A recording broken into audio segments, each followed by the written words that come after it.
Here's a howdy-do, the Sullivan and Gilbert story, as imagined by Tim Dowley.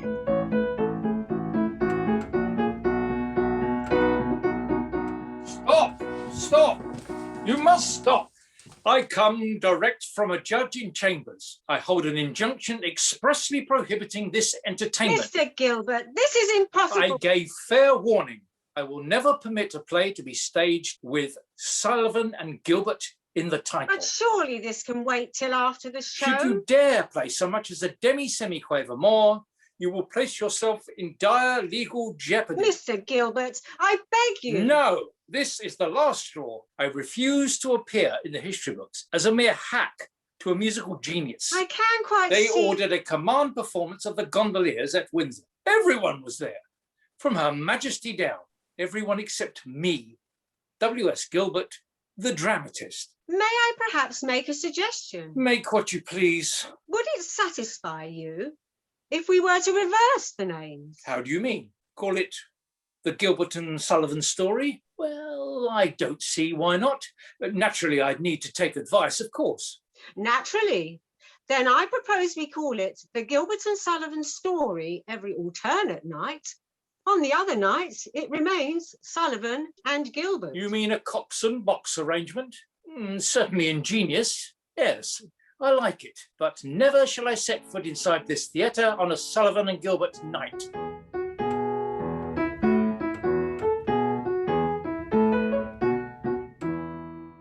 Arthur Sullivan, a gifted young composer, is at work in his London drawing room.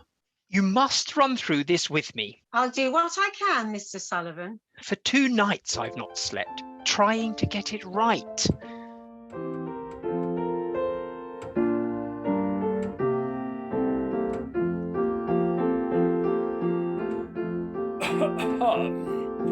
Hushed is the bacon on the green. I'll take a nap and close my eyes. Oh, damn.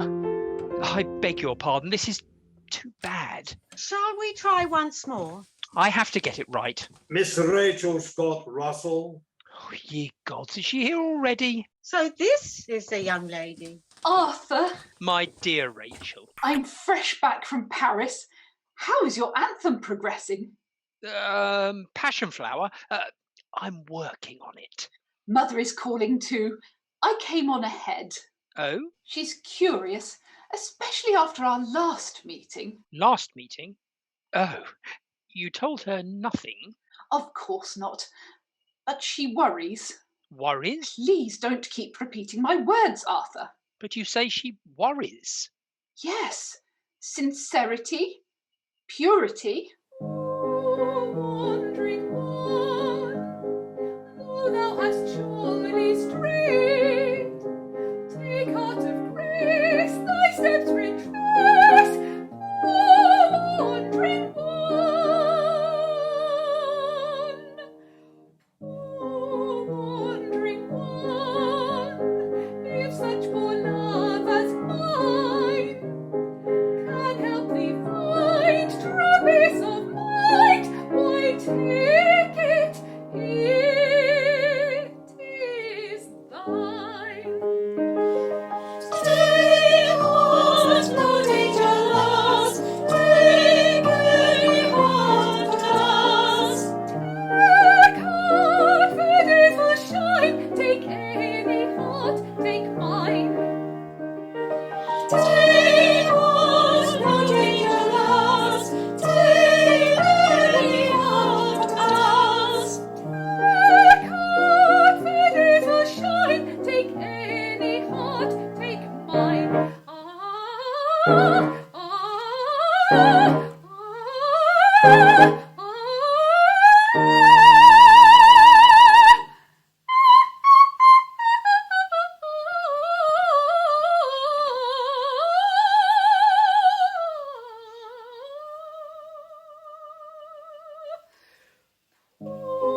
Wandering one, though thou hast surely strayed, take heart of grace, thy steps retrace.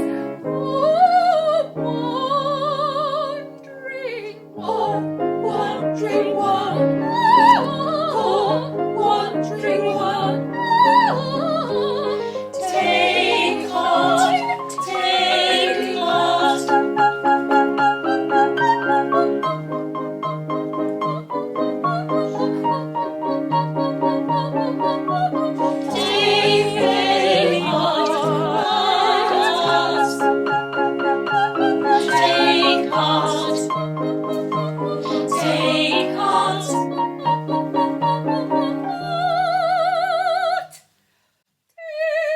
Stay, Carte, no danger lost. Take any heart but dust.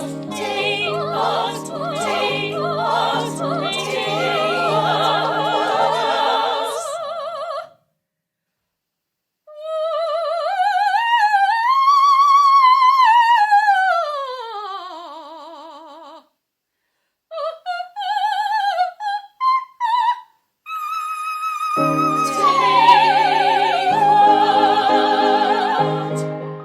But I still don't understand. I heard nothing from you while I was away. It hurt me unspeakably. We must talk before she arrives. Arthur, have you been pursuing Louise? Your sister? Yes, of course, my sister.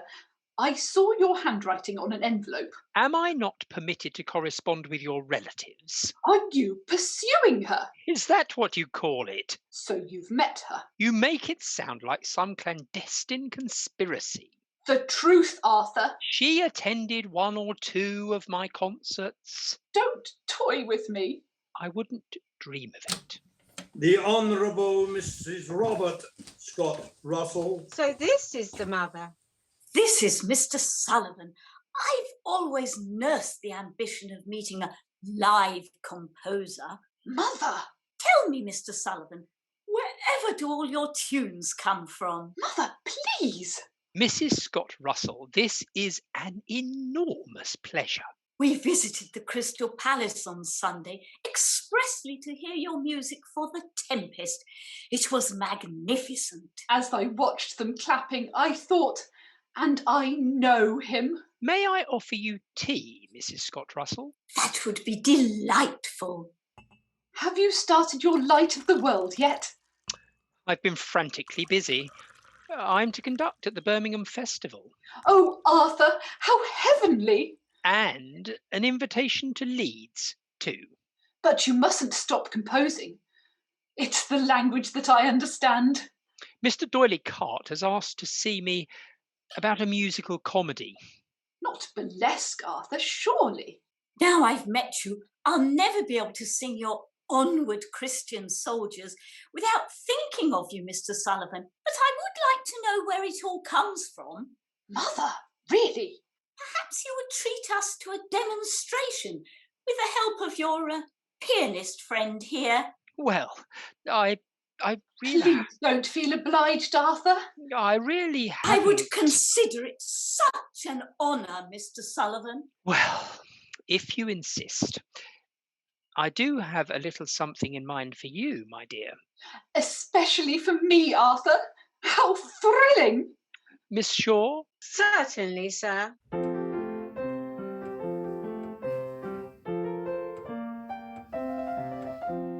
Would you know the kind of maid sets my heart aflame? Eyes may be downcast and staid, cheeks may flush for shame. She may neither dance nor sing, but demure in everything. Hang her head in modest way, with pouting lips that seem to say, oh, kiss me, kiss me, kiss me, kiss me, though I die of shame. Please you, that's the kind of maid sets my heart aflame. Kiss me, kiss me, kiss me, kiss me, though I die of shame. Please you, that's the kind of maid sets my heart aflame. We are leaving. Come, Rachel. So soon? But, Mother... I do not intend to allow my daughter to be the object of any further impropriety. But if you are a gentleman, you will refrain from any communication with Miss Scott Russell. At once, Rachel. I don't understand. A mere bandmaster's son. All musicians are perpetually penniless.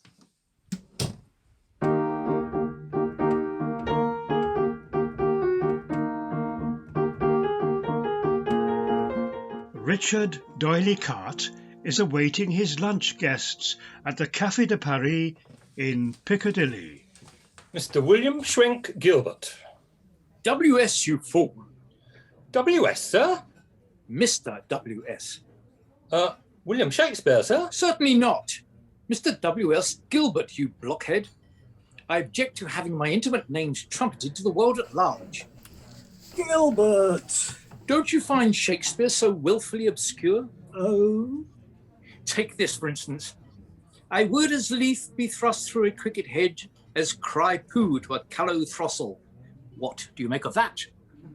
I can't place it for the moment. I just made it up, and very fine Shakespeare it is. Tip-top. I swear you won't tell a soul, but I don't find Shakespeare such rollicking fun. Well, as long as you tell me how you write such rollicking dialogue. Make me an offer. Perhaps I will. Well, By the way, I assume you're aware you're known in the business as Oily Carte. If that's as bad as it gets. As great as mystery as people calling me disagreeable. I'm sure that's not true. Oh, but they do. Me, the most reasonable of men. Just ask my dear wife, Kitty. If you give me your attention, I will tell you what I am. I'm a genuine philanthropist, all other kinds are sham. Each little fault of temper and each social defect in my erring fellow creatures I endeavour to correct. To all their little weaknesses I open people's eyes, and little plans to snub the self-sufficient I devise. I love my fellow creatures, I do all the good I can, yet everybody says I'm such a disagreeable man, and I can't think why. To compliments inflated I've a withering reply, and vanity I always do my best to mortify. A charitable action I can skillfully dissect, and interesting motives I'm delighted to detect. I know everybody's income and what everybody earns, and I carefully compare it with the income tax returns. But to benefit humanity, however much I plan, still everybody says I am a disagreeable man, and I can't think why. But I find your plays most agreeably entertaining. Which brings me to business. My clients include Gounod and Offenbach. Have you ever considered musical drama? Mr. Carte, clearly you do not recognise the limits of my genius. If it's a question of music, I'm a man who recognises just two tunes, the national anthem and the other one. I rival Shakespeare, not Schubert. No, you misunderstand me. I should be enchanté if you were to consider the possibility of writing the libretto for a nouvelle operetta. For the cognoscenti or the hoi polloi? I was thinking of a curtain raiser. A Venetian blind, perhaps?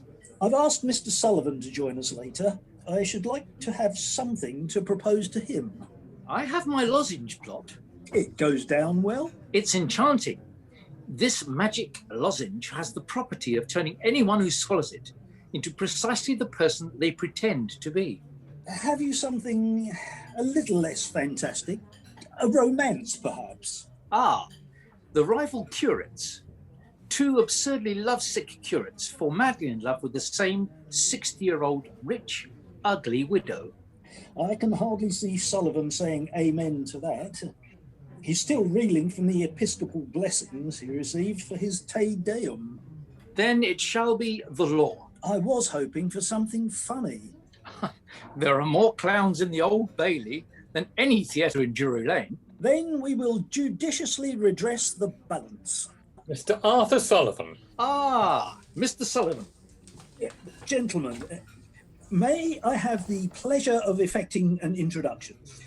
Mr. Sullivan, Mr. Gilbert. Mr. Gilbert, Mr. Sullivan. Mr. Gilbert, I have followed your dramatic episodes with admiration. On stage or off? You seem to resent the critics. Don't you? They're always wrong. I have found the critics gratifyingly encouraging. Sullivan, I greatly admire your sacred works. Have you ever considered a lighter subject? The success of my operetta Cox and Box even surprised me. Should I require a jig for a Lord Chancellor, could you supply such a thing? Well, as a lad, I learned every instrument in my father's military band. I conduct a choir of press-ganged police constables. Give me the lyrics, and I can turn my hand to anything called for. A wandering minstrel, I, a thing of shreds and patches, of ballads, songs and snatches, and dreamy lullaby. My catalogue is long, through every passion ranging, and to your humours changing. I tune my supple song, I tune my supple song. Are you in sentimental mood? I'll sigh with you. Oh, sorrow, on maiden's coldness do you brood? I'll do so too.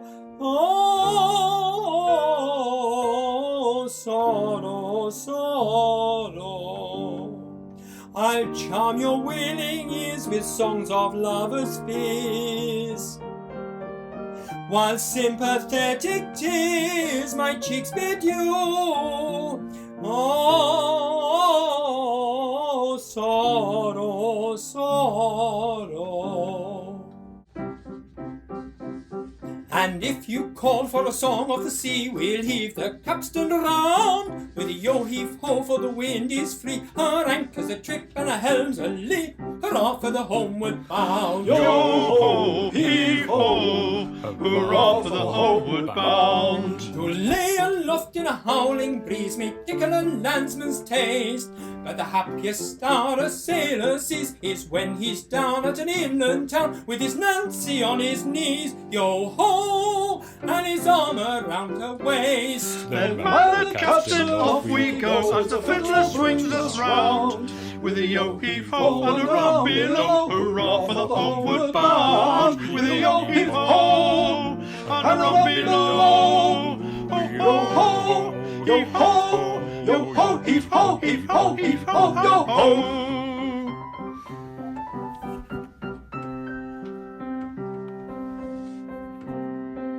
A wandering minstrel, I, a thing of shreds and patches, of ballads, songs and snatches, and dreamy lullaby, and dreamy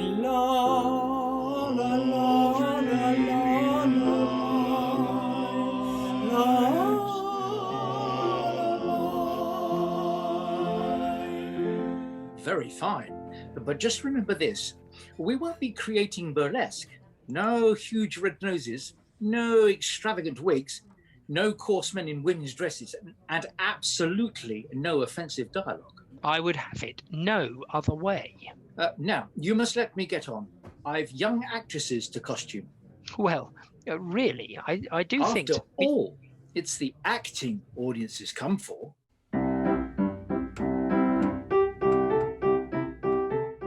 In his London drawing room, Mr. Gilbert is casting his next production. Mr. Gilbert. Ah, Grossmith.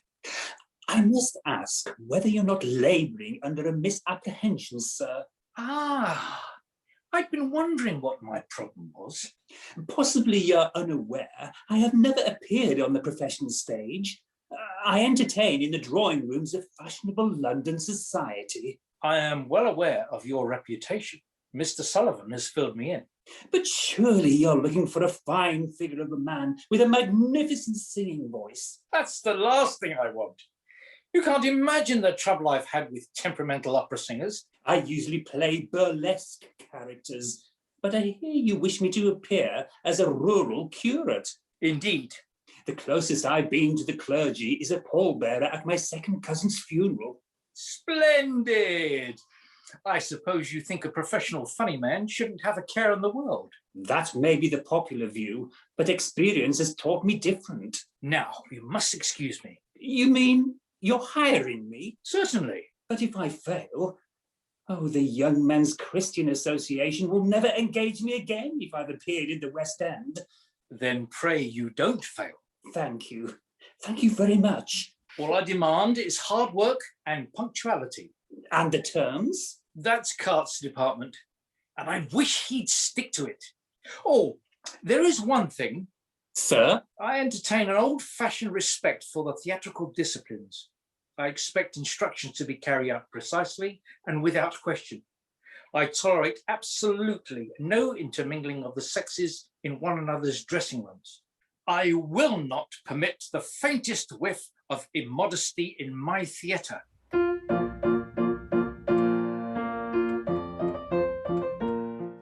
Arthur Sullivan is awaiting a visitor at his Albert Mansion's apartment. Mr. Gilbert, sir. It's finished, Sullivan. You'll probably loathe it. I do. Listen to this. It's set in a court of law. The aged judge is extremely tetchy, but susceptible to the fairer sex. It's a case of breach of promise of marriage by the prospective bridegroom. He claims he's a blackguard and a bully, and that his fiancée has lost nothing by breaking off the engagement. For her part, the prospective bride paints her loss as huge, deserving huge damages. Having heard both sides, the learned judge cuts through the conundrum, flings off his wig, and marries the jilted bride himself. QED. It's wonderful, Gilbert. A perfect paradox. I can't wait to get started.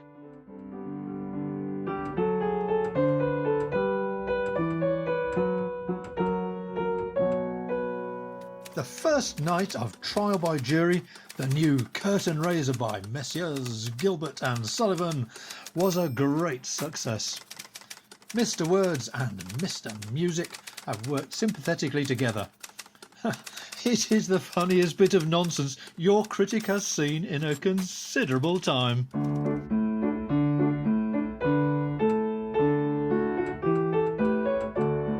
Arthur Sullivan is enjoying a house party with his friend Mrs. Fanny Ronalds at Lord Randolph Churchill's country residence. The performance was a triumph, a complete triumph. Dearest Arthur, have you started work on the symphony?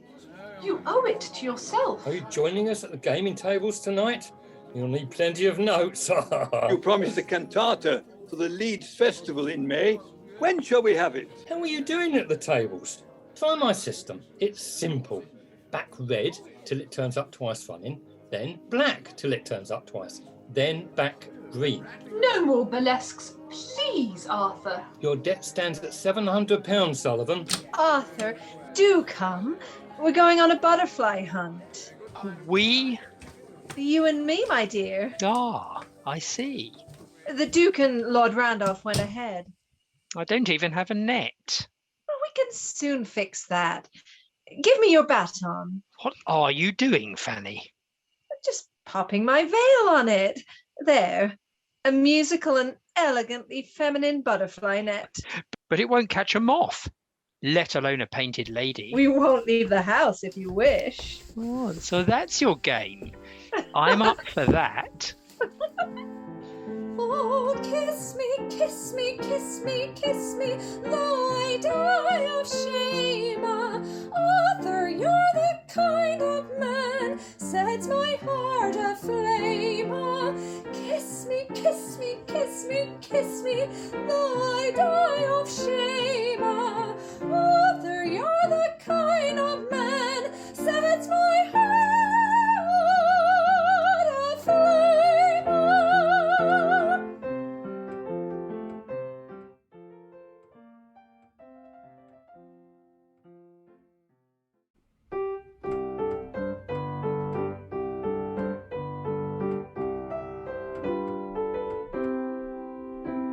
I'm called Little Buttercup, dear Little Buttercup.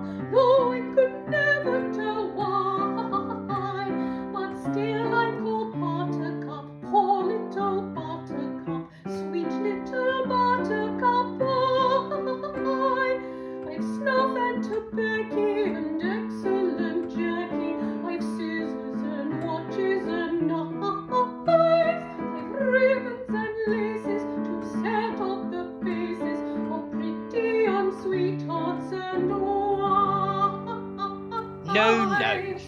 That really won't do, Miss Kenyon. That's how I sing at the Opera House. Sing it as I've written it. But I prefer my version. Well, perhaps I should get you to sing my songs first and compose them afterwards. But for now, sing my notes. I've treacle and toffee, I've tea and I've coffee, soft Tommy and succulent chops. I've chickens and conies and pretty polonies and excellent peppermint drops. Then buy of your buttercup, dear little buttercup, sailors should never be shy. So buy of your buttercup, poor little buttercup, come of your buttercup, I'm red and rosy and Give Miss Kenyon the script. Don't you bully me too. I know my lines. But you don't know mine, which I prefer. We'll run it again, ladies and gentlemen. Did I ask you to stand there, Miss Kenyon? In Italian opera, I always sing centre stage. Then perhaps you should return to Italian opera. Now perhaps we can look at this little sequence one more time. Oh! I really don't understand the problem. Once again. I won't. We've now done this at least 35 times. I've been on this stage far, far too long. I'll entirely agree, madam. Oh! So be it. We shall pick it up at your entrance, Grossmith. When I was a lad, I served a term as office boy to an attorney's firm. I cleaned the windows and I swept the floor, and I polished up the handle of the big front door. He polished up the handle of the big front door. I polished up that handle so carefully that now I am the ruler of the Queen's Navy. He polished up the handle so carefully that now he is the ruler of the Queen's Navy. As office boy, I made such a mark that they gave me the post of a junior clerk. I served the writs with a smile so bland, and I copied all the letters in a big round hand. He copied all the letters in a big round hand. I copied all the letters in a hand so free that now I am the ruler of the Queen's Navy. He copied all the letters in a hand so free that now he is the ruler of the Queen's Navy. What the devil do you think you're playing at? I feel the First Sea Lord is the sort of man who... I feel you're the sort of man who steals a scene. But it's funny. Almost as funny as if you were to sit on a pork pie. One more time. I've rehearsed this business till I feel like a damn fool. I'll thank you not to use that adjective. But you've used it in the script. That is a different matter. It's there for a purpose. And I used it on purpose. Let's not bandy words. I've had enough trouble with that expletive already.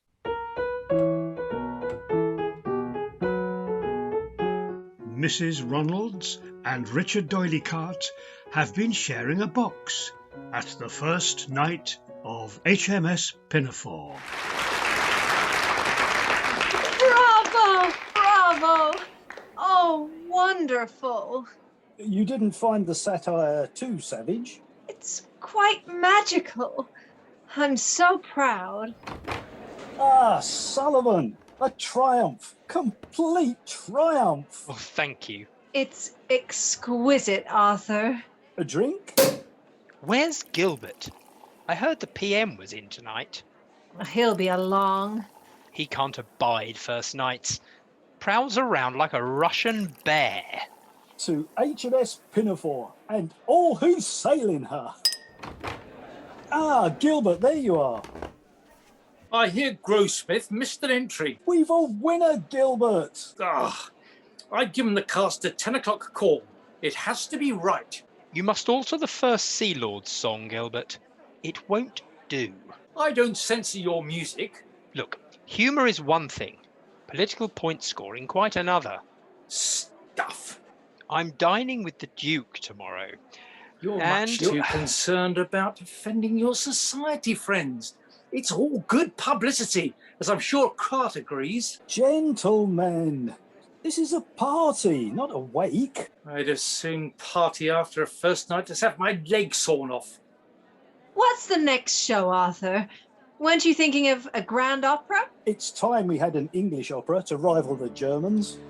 He is an Englishman, for he himself has said it, and it's greatly to his credit that he is an Englishman. That he is an Englishman. For he might have been a Russian, a French or Turk or Prussian, or perhaps Italian. Or perhaps Italian. But in spite of all temptations to belong to other nations, he remains an Englishman. He remains an Englishman.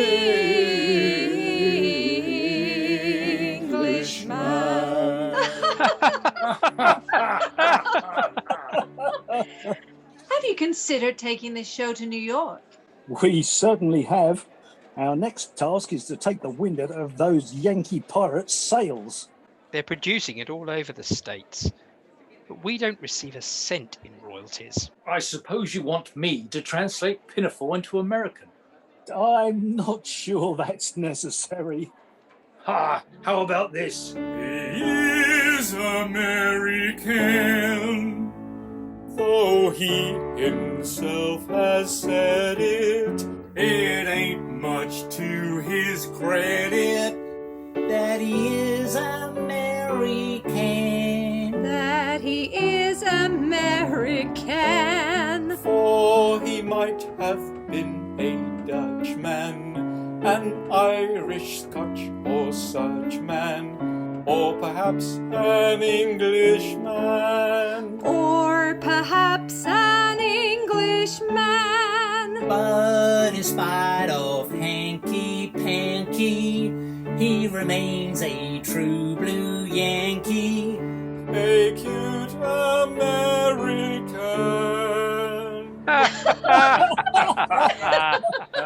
Splendid.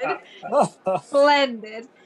But you still haven't told us what's next. The fact is, I'm considering a symphony. But I've been reworking my lozenge plot. I'm sure with one or two little alterations It's host, Sullivan and Gilbert. Long may they prosper.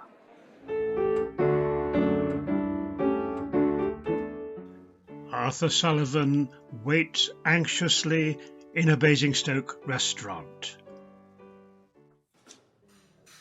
Mr. Drake. Oh, there you are, Gilbert. Duck's the name, old man, and do whisper. What is all this? Top secret. Why do you think I asked to meet at the Railway Hotel, Basingstoke? These piratic colonials will stop at nothing. But there's not a soul here to eavesdrop. Shh. The Americans have sent spies to steal our show. Well, I'm afraid they won't get much. I've not even finished setting Act 1. I sent you the script months ago. The Pirates of Penzance. For God's sake, man. Call it the Jolly Roger play if you must.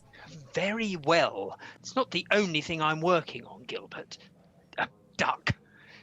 I've a nice contract from Mr. Chappell for new songs. And anyway, I'm only just back from Monte Carlo. Rehearsals start next month. You don't seem to realise how much work is involved.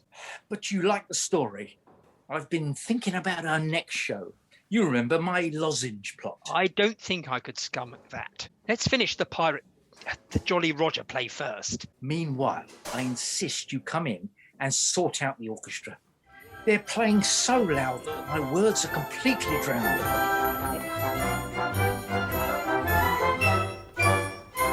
Arthur Sullivan is sitting queasily in his hotel suite in New York. New York City. Rehearsal at 11. too ill to eat. Stayed in bed till 5:30 p.m. Got up feeling dreadful. Head on fire. Before going to theatre, had 12 oysters and a glass of champagne.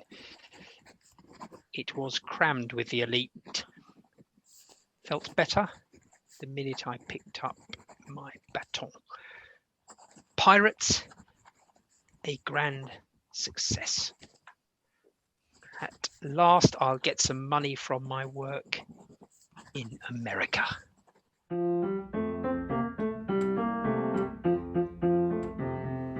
Richard Doyley Carte is busy in his London office. Dr. Sullivan, sir.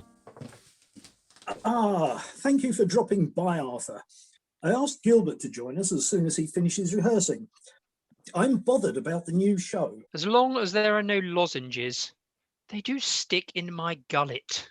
Gilbert is threatening to resurrect the comical curates. Oh, I thought we buried them for good. That idiot, Grossmith. He gets an encore every night. That's precisely the problem. Now he's asked me to write him an encore verse. Why not? I thought you understood French, Carte. Encore means same again. How's your lampoon of Oscar and the spiritual poets? I've decided the aesthetic poets should become lovesick curates. But Oscar Wilde is all the rage. Fashionable London is flocking to Piccadilly to gaze upon him. We could even use him as publicity in America. But everyone else is satirising the aesthetes. Parsons are much funnier. I can't compose an operetta about lovesick curates when the bishop has requested a sacred cantata about the crucifixion of St. Polycarp. We've already offended the legal profession with trial by jury and the Royal Navy with HMS Pinafore. It's not religion I'm attacking. We have to make fun of somebody. But for heaven's sake, not Parsons. Oh, very well. I'll see what I can do. But there aren't many good rhymes for daffodil. I'm most grateful, Gilbert. By the way, old man, is this diary your property? Where on earth did you find that? I've been searching everywhere. You've not read it. I needed to discover who it belonged to. Oh, really? Just how much have you read? Enough to make an English gentleman blush. Really, Gilbert? I never took you for a prurient sneak. But there are so many. L.W., Mrs. R, D.H., Cad, and all these mysterious crosses and numbers. Absolutely none of your business. Oh, but it is. And if any of this were to get out... It had better not. And we all know about your flirting room. You mean my little flirtarium. It's perfectly innocent. Just my pet name for the lounge where I give young actresses personal tuition. So that's what you call it. I'm still attempting to unlock your clues. Himmlische Nacht, Heavenly Night. Doesn't take much imagination to decode that. Damn you, Gilbert. Oh, the big D. Bad language or abuse I never use, whatever the emergency. Though bother it I may occasionally say, I never use a big D. Never fear. Your secret is completely safe with me. I would never divulge anything.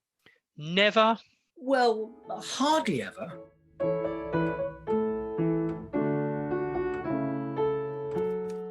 The new production, entitled Patience, a lampoon on the aesthetes, is a magnificent success. A fierce clamour of screams, yells and hisses signalled the arrival of Mr. Oscar Wilde himself. There, with the sacred daffodil, stood the exponent of uncut hair. There, it worked!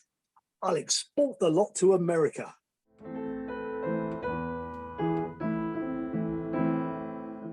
Sullivan is alone in his London drawing room. The curtains are closed. Fanny? Your man did his best to convince me that you aren't receiving. He knows how I feel. I don't seem to know what I want. I'd do anything to help you. Tell me. I simply don't know, my treasure. I don't understand, Arthur. Do you feel nothing for me? Of course I do. Next to dearest mamma, no woman means more. But if you were to get a divorce, there would be such a scandal. Let Fleet Street go to hell. The palace would never forgive me. I can't endure this endless secrecy. I sometimes wonder if you will ever commit yourself.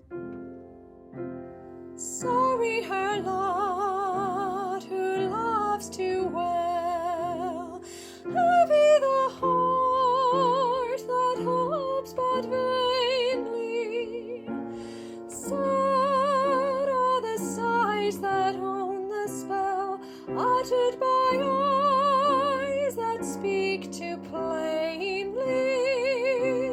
Sorry her lot, who loves too well, heavy the heart that hopes but vainly, heavy the sorrow that bows the head when love is alive and hope is dead, when love is alive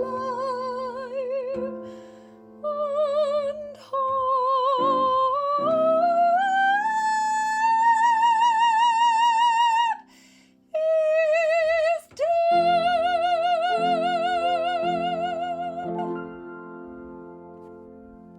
I've written a song for you. May I hear it? It's called The Lost Chord. I hoped you might sing it for me. Mr. Doyley Carte, sir. I'm so sorry, Fanny. Another time. I have news that may help lift the clouds, Arthur. There's an honour in the offing. The Council of the Royal College. Don't be coy. Sir Arthur? You will be hearing shortly from Mr. Gladstone. Gilbert too? Political obstacles there, I'm afraid. I'm so happy for you. But I must go. I trust I did not interrupt your tete-a-tete. She is so good to me. I wonder if I deserve her.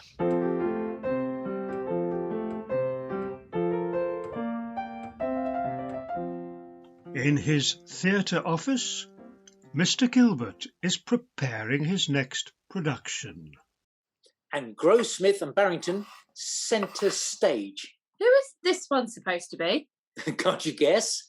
The 3-inch blocks are men, the 2.5-inch blocks are ladies, and the blockhead is Grossmith. Oh, Mr. Gilbert, that's so unkind. This is the part I really enjoy.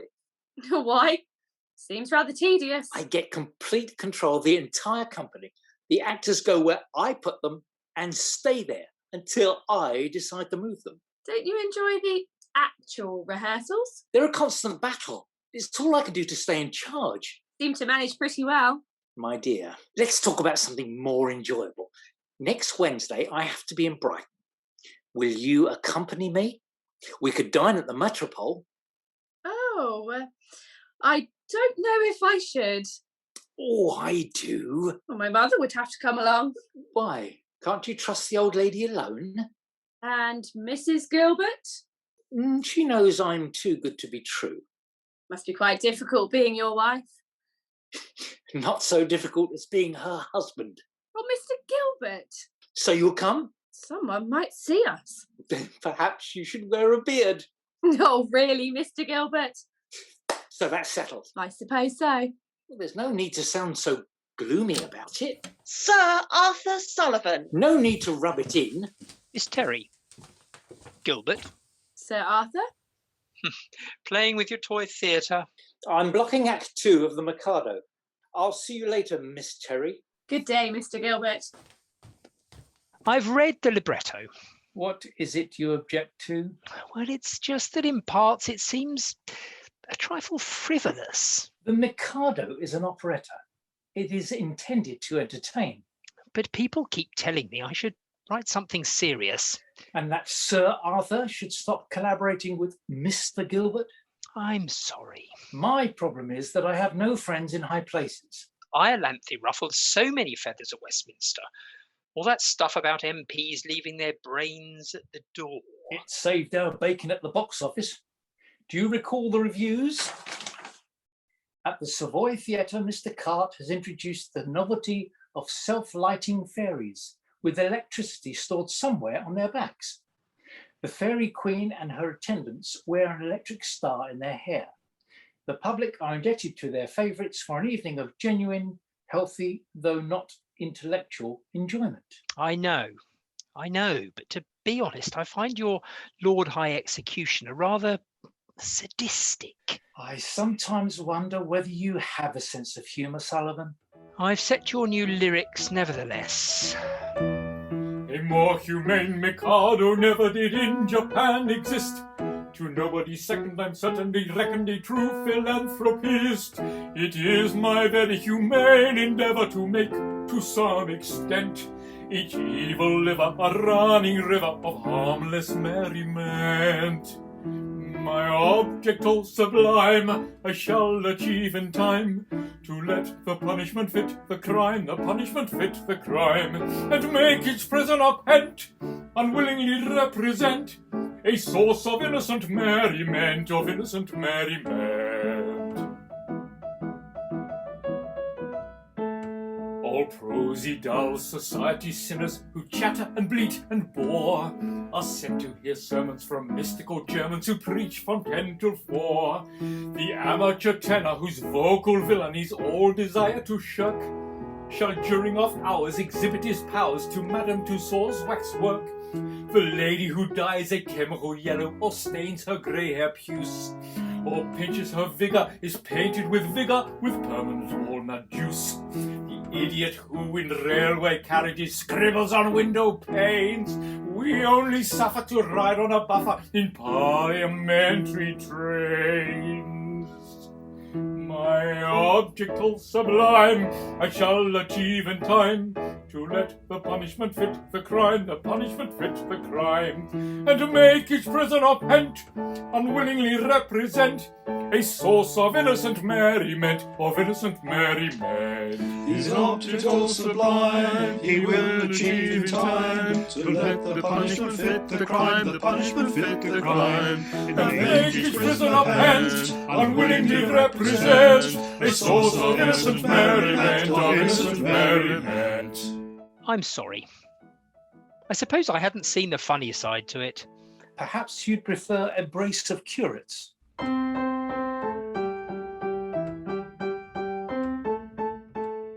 Mikado premiered at Savoy Theatre with every sign of success. A triple encore for Three Little Maids. 7 encores might have taken 12. Gilbert, is it true the idea of the Mikado came to you when a samurai sword fell off your dining room wall? It is true that I possess a samurai sword. It's a great story, Arthur. It earned us fantastic headlines.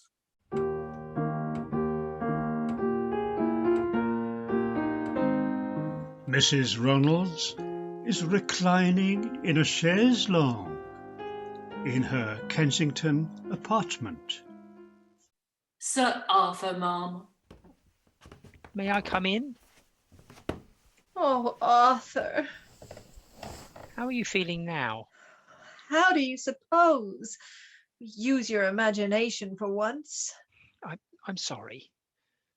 These procedures are painful, humiliating. I hoped you might be getting over it.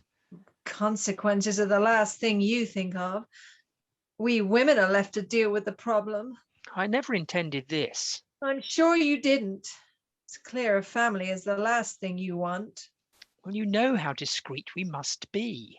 For the sake of my reputation. Well, and yours. And my feelings? They can't just be disposed of. This isn't easy for me either. I'm sure you've other bosoms to cry on. You mean so much to me, Fanny. You obviously have other calls to make. Please, don't let me detain you. Well, it's just I promised to run over my new anthem with a young singer. Then and run along. I probably ought to.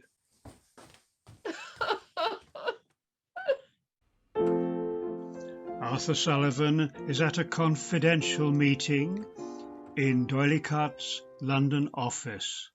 I need to know how the new piece is going. I'm actually rather pleased with it. And the plot doesn't concern you? Ghosts stepping out of paintings and talking to the living? No. Should it? As long as you're content. I must get on. Please excuse me. This plot is even more bizarre than usual.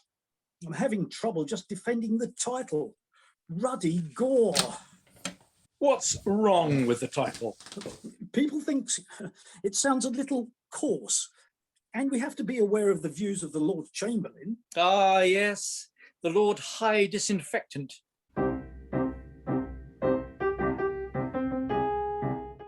Hisses at Gilbert and Sullivan first night. The audience for the new operetta, Ruddigore, a name too coarse for a lady's lips, was notably dissatisfied. There were cries of, "Take off this rot!" Sir Arthur is a masterly composer, but content to sacrifice himself rather than hinder the clear articulation of the words.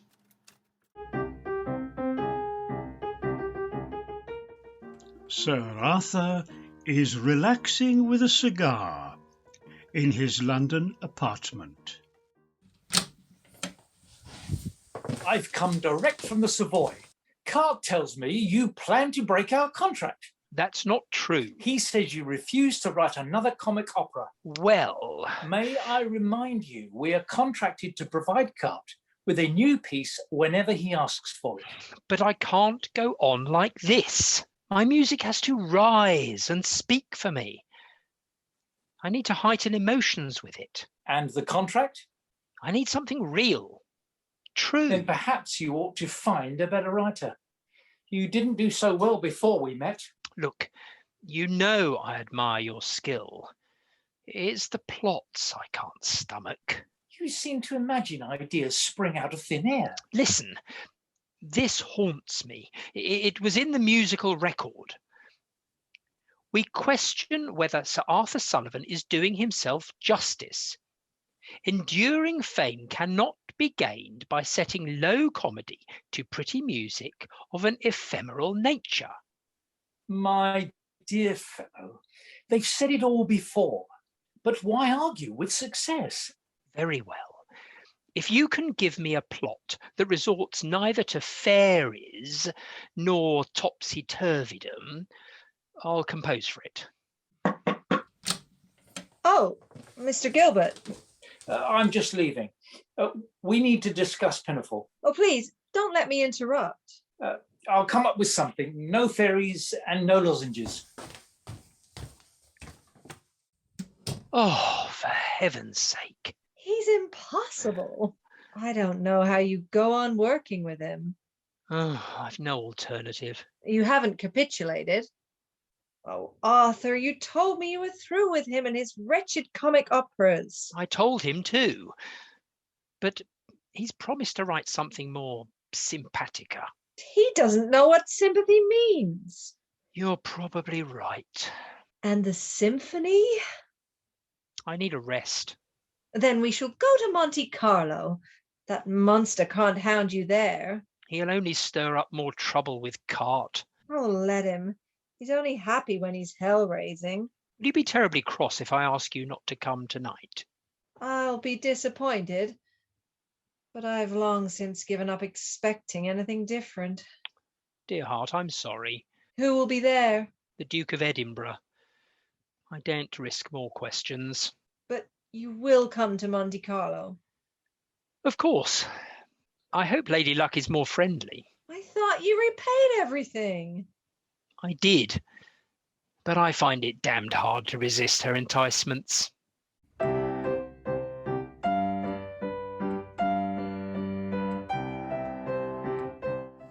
My dear Sullivan, I noticed a poster at Uxbridge Station the other day a yeoman advertising the Tower Furnishing Company. It gave me the name for our new piece, The Yeoman of the Guard. I've already begun plotting. Algiers. Fearful night. Scarcely slept. Up late. Coffee. I composed a few bars, then, almost insensible with pain, I wrote a little more till the pain overwhelmed me again. Dear heart read to me. Light lunch. Tried to set song for yeoman. Nothing would come.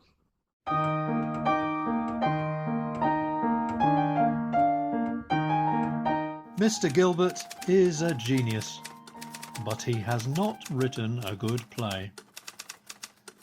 Sullivan's score is fully equal to previous achievements, and the success of the piece will be largely due to it. Sullivan has requested a meeting at the theatre. Now listen, I simply can't bring myself to write another comic piece. Surely, after all this time, you know it's what we do best. At my expense. It's always me who has to give way. Do you really think you've spent the last dozen years effacing yourself? But the words always rule the music. I need room for emotion in my music. And I'm supposed to bow to your finer feelings? Look, I don't want to quarrel, but I must have my way. Am I so difficult to work with? I speak as I find. I must have more say in productions. Sometimes the music seems to be merely a backdrop. Poppycock! I'm a serious composer. I've never doubted it. I've been wondering about Venice as a setting. The colours, the costumes. We have to agree about the contents. That's not impossible. The Gondoliers, a great success. Neither an opera nor a play. It is simply the most exquisite, daintiest entertainment we have ever seen.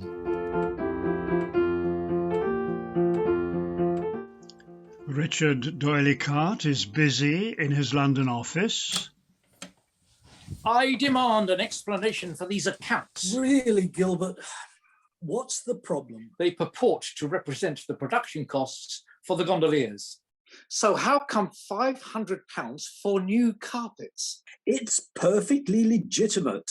And those figures are completely inaccurate.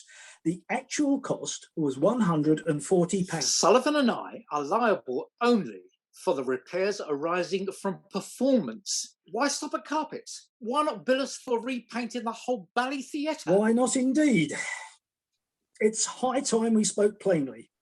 Sullivan and I are so bored with your perpetual nagging interference in matters that don't concern you. You have to stop this meddling, Gilbert, or Arthur and I will look elsewhere. You've milked me dry, grown fat on my talent. Now you want shot of me. It's not so easy, I promise you. The carpet is covered in the contract. And the losses? Should Sullivan and I stand by and watch you ruin us? We all share the profits, but I alone pay any losses. You'll be making a huge mistake if you kick down the ladder you've climbed to success on. Now you've gone too far. I agree. It's time we called a halt. Beyond Christmas, you will perform none of my works. Last evening I attended the opening of Sir Arthur Sullivan's long-awaited grand opera Ivanhoe at Mr. Doyley Carte's new English opera house. Unfortunately, I cannot report this opera will fill the long-felt gap of an English opera. There is a laboriousness that prevents it taking wing. Sir Arthur would be best advised to continue his collaboration in light operettas with Mr. Gilbert.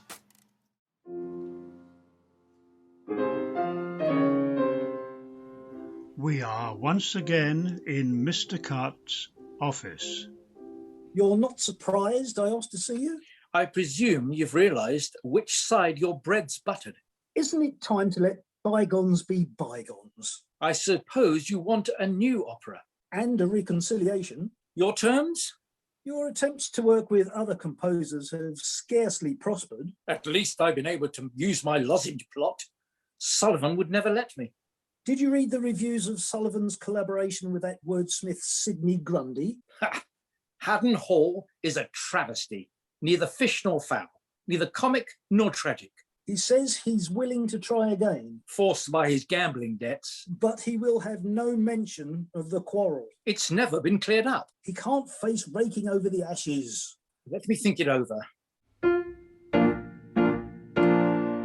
The resumption of the famous association of Sir Arthur Sullivan with Mr. Gilbert gave a very special interest to the first night of the new opera, Utopia Limited.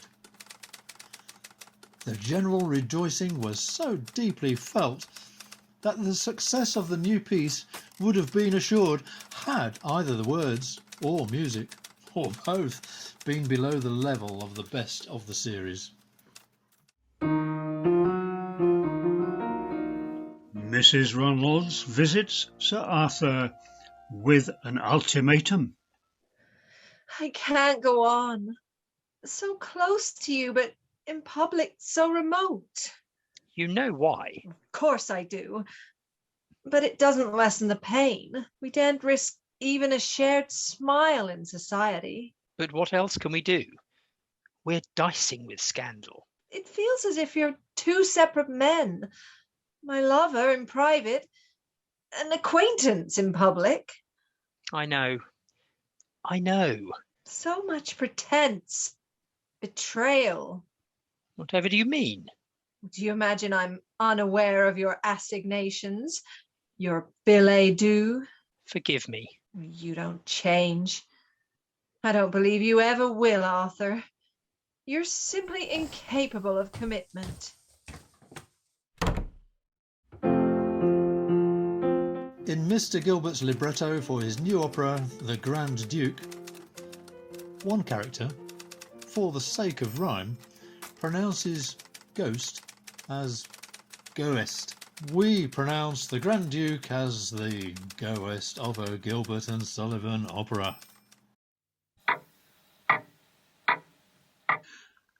Sullivan is reclining alone in his London apartment. Sir Arthur is a masterly composer, content to sacrifice himself rather than hinder the words. More debts, Arthur? You risk everything. You must never stop writing. It's the language I understand. A triumph! Our English Bach is receiving his due recognition. Have you finished the symphony? You owe it to yourself. Arthur, my son, are you listening to me? Has it ever entered your head that you wrecked my young life? Arthur! We venture to question whether Sir Arthur Sullivan has done himself justice. Mr. Gilbert, sir? Here I am, old chap. I'm sorry, Gilbert. I can't get up. Dreadful to see you in this condition. I gather your own health isn't so lively. It's the gout. I've decided to name the culprits. My right foot is known as Sir Despard Murgatroyd, and the left, Dick Deadeye. Oh, very droll. I'm making dreadfully slow progress with the opera. If it's not my kidneys, it's raging fever and endless coughing. Are you getting any sleep? Yes, but simply awful dreams. Carte suggests the three of us should appear at the revival of patients in bath chairs. Oh, is he so sick? Poor fellow's worn through. His wife is looking after things. I had no idea. Once Patience has opened, Kitty and I are sailing to Egypt. I hope I'll find you in the peak of health when I get back. Your opera running merrily. All the best, old chap. I'll see you on my return.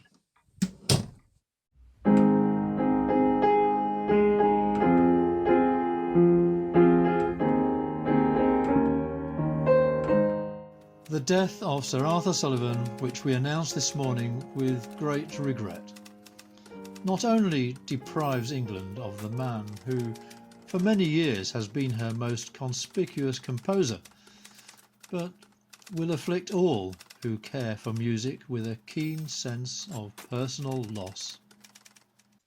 Mrs. Ronalds is visiting Richard Doyley Carte at his home in the Adelphi. Were you not able to attend Arthur's funeral, Richard? I was too ill. I dragged myself across the bedroom and watched from the window. Such crowds. It happened too suddenly. No one realized he was so sick. He told me his health was improving. I wasn't with him at the end. I'm so sorry. I had a phone call. The butler called a cab, but it never arrived. I gather it was his heart. Heart, lungs, throat, chest. Who knows? Gilbert will be devastated. It's a relief our relationship need no longer be concealed. I received such a touching letter from the Duke. I requested that my wreath be placed on his coffin. Not a problem, surely. I was told only the Queen's flowers were permitted. Oh, it's so cruel. All these years I've kept everything hidden to preserve his reputation, and even now the pretense continues that I was merely an acquaintance. For all his philandering, I adored him, Richard. He could be so tender. There might have been children. I never said goodbye. Oh, bury, bury, let the grave close o'er the days that were, that never will be more. Oh, bury, bury love that all condemn, and let the whirlwind mourn its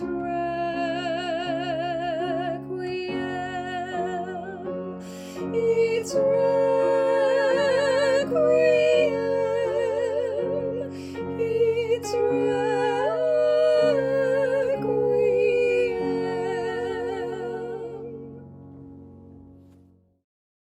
Marion Terry is visiting Gilbert in his Harrowweald mansion. He is now 75. My dear, the part ought to have been yours. I'm sorry. It really doesn't matter, Mr. Gilbert. I know I'm past it.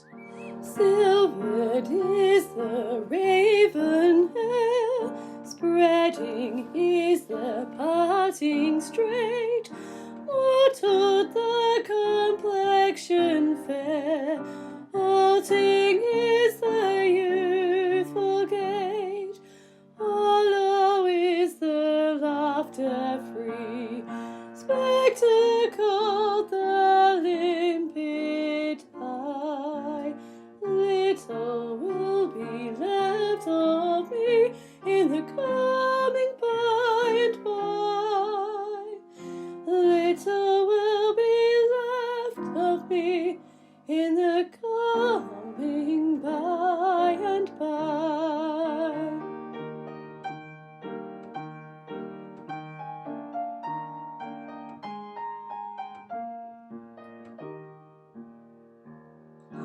Fading is the taper waist, shapeless grows the shapely limb, and although severely laced, spreading is the figure trim, stouter than I used to be, still more corpulent grow I. There will be too much of me in the coming by and by. There will be too much of me in the coming by and by. I'll tell you who's past it. Helen Doyley Carte. These days the Savoy is nothing but muddle. People look at me as if I'm a crumbling ruin. Not everyone. And you have your knighthood now, sir. Ha! The way they're flinging them about. I fear they'll give one to my butler. It would quite upset him, poor chap. Did you hear that just before he died, Sir Arthur proposed marriage to a 20-year-old? There's madness for you. I thought it was rather sweet. Utter folly. Though Kitty was only 19 when we were joined. Did you read what they said in the Morning Echo? Was it bad? They've picked on your interview. Whatever did you say? The truth, of course. I was asked my opinion of modern acting. Oh, Mr. Gilbert. Everything's topsy-turvy. Theatres are filled with the most awful rubbish. But they put on your new opera, Fallen Fairies. I prefer its original title, The Wicked World. No, everything's upside down, Marion. Suffragettes chain themselves to railings, yelling, "Votes for women!" Perhaps I should chain myself to the gates of Queen Charlotte's maternity hospital and yell, "Beds for men." Well, that would certainly get you in the papers. I've just written a new verse for the Lord High Executioner, especially for the 20th century. That well-intentioned lady who's too bulky for her boots, the lovely suffragist, I've got her on the list. That single-minded patriot who doesn't bank with coots, the red-hot socialist, I don't think he'd be missed. And those who think that publicans it's virtuous to fleece and impose a heavy war tax in these piping times of peace, and preach the code that moralists like Robin Hood held true, that to benefit the pauper you must rob the well-to-do, that peculiar variety of sham philanthropist, I don't think he'd be missed. I'm sure he'd not be missed. You may put him on the list, you may put him on the list, and there's none of them be missed, there'll none of them be missed. You can't say these things. The world's changing. Please don't remind me. Queen Victoria has gone. Her grandson's on the throne. It's a new century. It's a topsy-turvy world.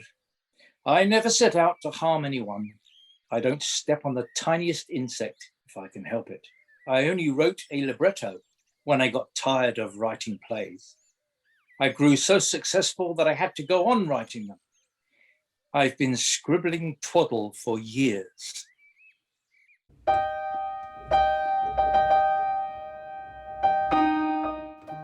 The whole English-speaking world will hear with deep regret that Sir William Schwenk Gilbert, the poet and dramatic author, died suddenly yesterday afternoon of a heart affection while bathing in the ornamental lake in the grounds of his home at Harrow Weald.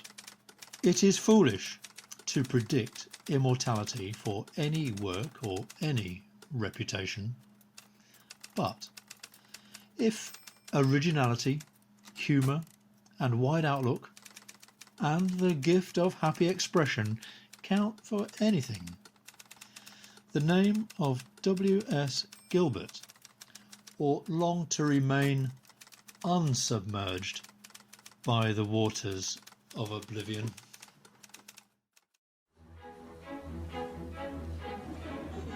Sullivan and Gilbert by Tim Dowley was performed by Eastbourne Gilbert and Sullivan Society with Stuart Patient as W.S. Gilbert, Adrian Samuel as Arthur Sullivan, Stan Fillery as Richard Doyley Carte, Rowan Stanfield as Fanny Ronalds, Jenny McCalmont as Rachel Scott Russell, Alison King as Miss Kenyon, Lucy Sarsfield as Marion Terry, Paul Eccles as George Grossmith, Sue Davis as Mrs. Russell, Margot Miller as Miss Shaw, Michael Bale as the reviewer, Trevor Allen, David Joyce, Pam Cross and Peter Tucknott were the supporting cast. Piano accompaniment by Pat White. Directed by Wendy Dovey. Produced and edited by Rowan Stanfield. The narrator was me, Patrick Birdsall. If you enjoyed our production, you may wish to make a donation to help keep Gilbert and Sullivan alive. To find out how to do this, visit www.eastbournegns.com. This magic lozenge, the magic lozenge